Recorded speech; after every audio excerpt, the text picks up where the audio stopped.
Bonjour à toutes et à tous et bienvenue à cette première édition des entretiens du CIEDS, le Centre interdisciplinaire des études pour la défense et la sécurité de l'Institut Polytechnique de Paris. La mission du CIEDS, c'est de promouvoir la recherche partenariale en matière de défense et de sécurité et de coordonner ces activités au sein des 32 laboratoires des 5 écoles qui constituent l'Institut Polytechnique de Paris, à savoir l'École Polytechnique, ENSTA Paris, l'ENSAE, Télécom Paris et Télécom Sud Paris. Nous nous trouvons au sein du MUSIX, le musée de l'École Polytechnique, qui nous accueille aujourd'hui pour cette première édition, dans la galerie des bustes, qui rend hommage à de grands scientifiques et de grands soldats. Et on ne pouvait pas trouver de meilleur cadre pour notre sujet d'aujourd'hui, puisque nous recevons Thomas Brucker. Thomas Brucker, bonjour. Vous êtes directeur du Battlelapter de l'armée de terre, donc. Alors, vous êtes diplômé de l'Académie militaire de Saint-Cyr, de l'école de guerre. Également, vous êtes ingénieur des arts et métiers. Alors, entre autres choses, parce que vous avez un CV particulièrement fourni. Et avant de prendre la direction du Battlelapter, vous avez été, entre autres choses, là encore, vous avez commencé votre carrière en commandant la brigade de sapeurs-pompiers du Centre spatial guyanais, puis vous avez travaillé au sein de l'état-major international de l'OTAN. Vous avez été chef de section de la doctrine interarmée nucléaire, radiologique, biologique, chimique, si j'ai bien interprété ce que signifie NRBC de l'armée de terre. Vous êtes aussi intervenu en Afrique dans le cadre de missions des Nations Unies. Et vous avez été chef de corps du 2e groupement d'incendie et de secours au sein de la brigade de sapeurs-pompiers de Paris. Aujourd'hui, directeur du Battlelapter, un parcours dont on peut dire qu'il est particulièrement porté sur l'opérationnel. Alors peut-être pour commencer, pourriez-vous simplement en quelques mots nous dire ce qu'est le Battlelapter et ce qu'il réalise ? Oui, tout à fait. Merci Didier pour cette présentation. Donc, le Battlelapter, c'est une structure relativement récente dédiée à l'innovation ouverte de boucles courtes pour l'armée de terre. Donc, notre rôle est d'aller dans le domaine civil pour essayer de capter les innovations qui pourraient trouver un usage pour le soldat de l'armée de terre. Donc, nous serons bientôt une trentaine de personnes exclusivement dédiées à cette mission. Nous menons donc des explorations technico-opérationnelles en relation avec donc des entreprises, des startups qui ne sont pas forcément accoutumées à l'écosystème et aux besoins de la défense et de l'armée de terre en particulier. Et nous interagissons également avec un certain nombre d'écoles d'ingénieurs. Dont effectivement celles qui sont représentées au sein de l'Institut Polytechnique de Paris. Alors nous avons vu que vous avez un parcours très axé sur l'opérationnel. Qu'est-ce qui vous a motivé? Qu'est-ce qui vous a amené en fait à prendre la direction du Battlelapter? Alors il y avait effectivement donc cette dynamique d'innovation, de structuration de l'innovation dans l'armée de terre et dans les armées depuis 2018 avec la création de l'Agence Innovation de Défense, donc un nouvel élan, une nouvelle ambition. Le Battlelapter a été créé juste après, donc c'est une entité que j'ai pu suivre à distance pendant mes dernières années en unité opérationnelle à la BSPP, donc qui est une unité de l'armée de terre. Donc à l'instar de tous mes camarades opérationnels, nous sommes toujours confrontés à des situations un petit peu d'incertitude, voire chaotiques, où l'innovation, qu'elle soit dans nos procédures, mais aussi techniques, peut apporter des solutions, ou changer la donne. Donc c'est ce qui m'a principalement motivé, ainsi peut-être qu'une appétence naturelle un petit peu pour la technique du fait de ma formation initiale. Et également cette opportunité de contact, de rencontre de personnes, que ce soit les acteurs que j'ai pu évoquer précédemment. Donc cette envie de faire un petit peu bouger les lignes, d'ouvrir les portes vers nos besoins opérationnels. Alors cela fait maintenant 2 ans, je crois, que vous êtes à la tête du Battlelapter, qui oui, en lui-même est une structure qui a 5 ans, hein, c'est ça. Voilà, si je calcule bien. Quel bilan d'étape vous en tireriez à ce stade ? À l'instar un petit peu des startups, nous avons passé un peu la vallée de la mort ou la première étape, souvent dans les grosses structures, hein, les armées, l'armée de terre, on n'y échappe pas, nous sommes une très grande organisation. souvent les structures d'innovation, malheureusement, ne survivent pas après l'engouement initial au cap des 3 premières années. Donc mon prédécesseur avait passé ce cap. Moi, il m'a appartenu de consolider cette dynamique, que ce soit dans la méthodologie, dans la montée en compétences internes également, puisque c'est un métier particulier, spécifique. Donc nous sommes dans cette phase de consolidation qui avance bien, à l'instar de certains projets qui ont pu être menés, tels que le challenge de collaboration machine, COMA, de robotique, ou en illustration de l'innovation ouverte, nous avons pu réaliser une activité liée à un de nos enjeux opérationnels qui concerne les drones à pilotage immersif qu'on peut observer en Ukraine. Donc nous avons à présent les leviers, les outils pour aller plus vite sur ces sujets. Donc c'est un petit peu cette concrétisation. Alors, innovation, défense, sécurité, plus particulièrement, est-ce qu'on pourrait essayer de mettre en évidence les liens ou les projets qui ont été noués entre le CIEDS et le Battle Lab Terre? Alors, le CIEDS, dans ses interactions avec le Battle Lab Terre et l'armée de terre de manière plus large, tout d'abord, c'est une logique de réseau, déjà, d'apprendre à se rencontrer, faire en sorte que les univers, les mondes échangent. Donc ça peut être le cas l'année dernière et ça sera de nouveau le cas bientôt lors de l'opération, les rencontres, les journées CIEDS. À l'automne dernier, lors d'un événement lié à un de nos défis qui est le combat aéroterrestre. L'année dernière également, un moment d'échange. De manière plus concrète, en déclinaison, sont des relations avec des élèves, accueillir des élèves évidemment. Nous avons accueilli un élève polytechnicien dans Namur l'année dernière. Le challenge un petit peu emblématique que j'évoquais, l'Insta Paris est embarqué dans cette aventure depuis le départ. Et enfin, nous avons un pôle d'innovation régional, Gaïa, pour l'armée terre, qui associe chercheurs et entreprises du domaine terrestre. Là, nous avons initié quelques projets, dont un, par exemple, avec le laboratoire de mécanique des solides de l'école polytechnique, sur les nouveaux matériaux et la protection du soldat, donc la modélisation d'impact balistique sur des nouveaux matériaux, des matériaux conçus en fabrication additive métal. Bon, voilà, donc pour quelques exemples. Voilà, quelques projets très concrets. Alors, j'ai cru comprendre que la dualité civile-militaire était au cœur de la philosophie du Battle Lab Terre. Est-ce que vous pourriez nous en dire un peu plus sur la façon dont vous appréhendez ces rapports entre le domaine civil et le militaire, les besoins du soldat? Oui, cette dualité vient du fait que l'innovation actuellement est souvent tractée par le domaine civil. On peut le voir dans le domaine des drones. Le mois dernier, nous sommes rendus sur un salon de technologie immersive, Laval Virtual, où là également, vous allez avoir des innovations liées au domaine du jeu, par exemple, la réalité virtuelle, la réalité augmentée. Donc nous essayons de suivre les dernières évolutions. Ça peut être dans le domaine de l'automobile, de l'infrastructure, de la santé. On évoquait tout à l'heure le domaine agricole qui investit aussi beaucoup dans la robotique, qui rencontre des enjeux également.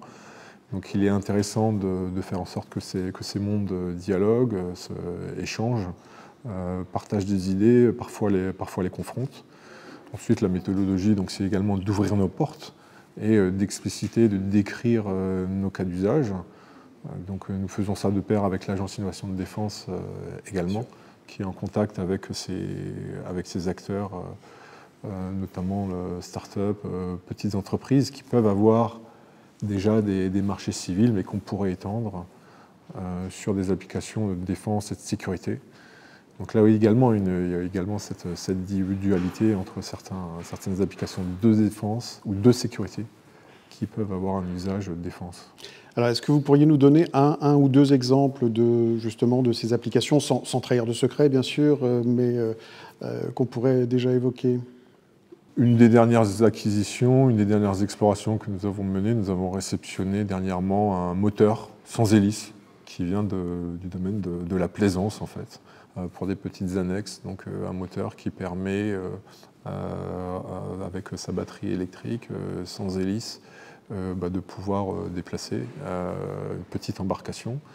Donc là, l'intuition voudrait dire qu'il y a peut-être quelque chose qui va nous servir. Donc nous mettons en relation avec l'entreprise, nous la testons de notre côté au Battle Lab Terre, puis ensuite en relation avec des unités opérationnelles dans leur milieu. Ça peut être le cœur métropole, mais derrière on prévoit d'aller également en Guyane. Voilà un exemple. Ça peut directement être sur le soldat. Dernièrement, il y a une dizaine de jours, une unité avec une entreprise qui a initié de nouvelles rations de combat. Vous savez à quel point l'alimentation est importante. Pour le moral du soldat. Pour le moral du soldat, mais donc une ration journalière à 750 grammes, donc un gain de presque un demi-kilo. Donc un soldat qui part avec 4 jours d'autonomie, qui peut gagner 2-3 kilos dans un sac qui frôle déjà les 50 kilos, c'est un gain qui est particulièrement appréciable. Non négligeable. Alors, on est quand même effectivement dans un contexte aussi géopolitique particulier. De votre point de vue, quelles sont les priorités absolues en matière d'innovation de défense, bon, sachant que vous êtes dans une boucle relativement courte, mais... Il y a de nombreuses priorités, si je puis dire, pour l'armée de terre, pour les armées. Néanmoins, à notre niveau, Battle Lab Terre, comme vous l'avez rappelé, de boucle courte, plutôt sur les équipements. Si je mettais de côté les grands sujets que sont la robotique, les drones, que j'ai pu évoquer à plusieurs reprises, les systèmes autonomes, l'intelligence artificielle, moi, ce qui va m'intéresser, ce sera l'approche low cost, low tech. Ça, c'est vraiment un axe de recherche. Et on le voit bien sur les opérations actuelles. Comment déjouer un petit peu les capacités adverses avec la masse grâce à des solutions plus simples, plus facilement réalisables et à moindre coût. Et dans le même temps, de manière, en termes de méthodologie également, ce qui va m'intéresser au niveau du Battle Lab Terre, au-delà de trouver, nous sommes dans une course permanente, ça va être plutôt de développer l'organisation, l'agilité, qui nous permettra, le moment venu, de disposer des bons dispositifs pour pouvoir innover en fonction de la situation du moment. Voilà. Et ça également, nous avons des enjeux, mais comme toutes les organisations, structurelles. Donc là, le Battle Lab Terre est un bel outil. Alors, nous nous trouvons actuellement dans une salle du MUSIX, le musée de l'École Polytechnique, au cœur du campus de l'Institut Polytechnique de Paris. Et aussi, j'ai envie de vous demander quelles pourraient être vos attentes vis-à-vis des jeunes générations qui sont en train de se former dans ces 5 écoles de l'Institut Polytechnique de Paris par rapport aux problématiques de défense et de sécurité. Alors, dans les armées, nous avons souvent l'occasion d'échanger avec la jeunesse, puisque c'est le cœur même, notamment dans l'armée de terre de notre structure. Et j'ai moi-même eu la chance, l'opportunité d'échanger avec des étudiants des écoles lorsque j'étais en unité opérationnelle, lors de leurs immersions. Donc j'ai envie de leur dire, me reprojetant aussi à leur place, et voyant le monde, l'évolution du monde, des conflictualités, des enjeux, je leur dirais d'être curieux et d'être ouverts sur ces questions-là. Lorsqu'on déroule un parcours plutôt scientifique, on pourrait être un petit peu en marge de ces questions-là, mais face à ce monde changeant, je leur dirais soyez curieux de ces enjeux, que vous aurez un rôle à jouer, une place à jouer, quelle qu'elle soit. Ça peut être sans nécessairement appeler à recruter les uns les autres, mais ces notions de défense et de sécurité, quel que soit le domaine, seront déterminantes. Donc je les invite à se rapprocher de ces structures, telles que le CIEDS, à venir au contact, ce qui permet de gagner du temps, de venir voir ce que font ces domaines de défense et de sécurité. Que ce soit au sein de la Direction générale pour l'armement, par exemple, ou via d'autres dispositifs, mais de rester ouvert et curieux à ces enjeux de défense et de sécurité. Et eux, les ingénieurs de demain, ont un rôle déterminant à jouer.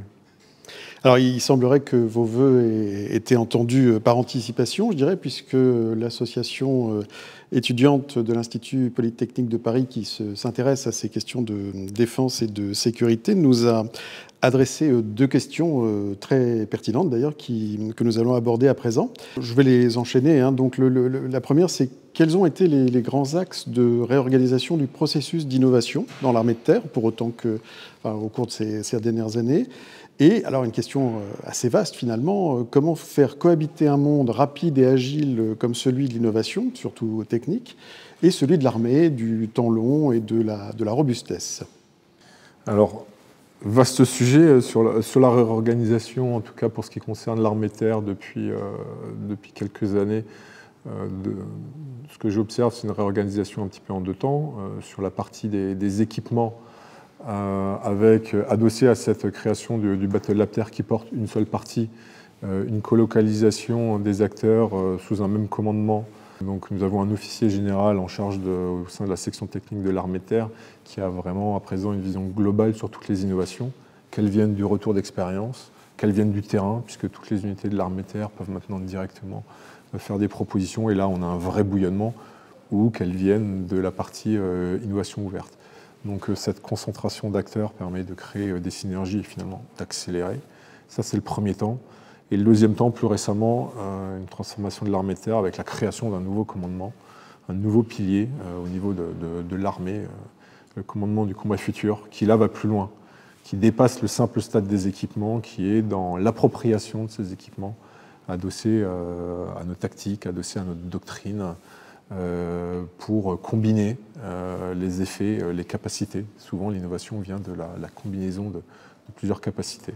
Et enfin, donc, sur votre dernière question, là, c'est un vrai défi de concilier temps court et temps long. J'aurais l'habitude de dire que le militaire sait être à la fois dans la conduite des opérations tout en se projetant, en faisant de la planification, parfois de la prospective.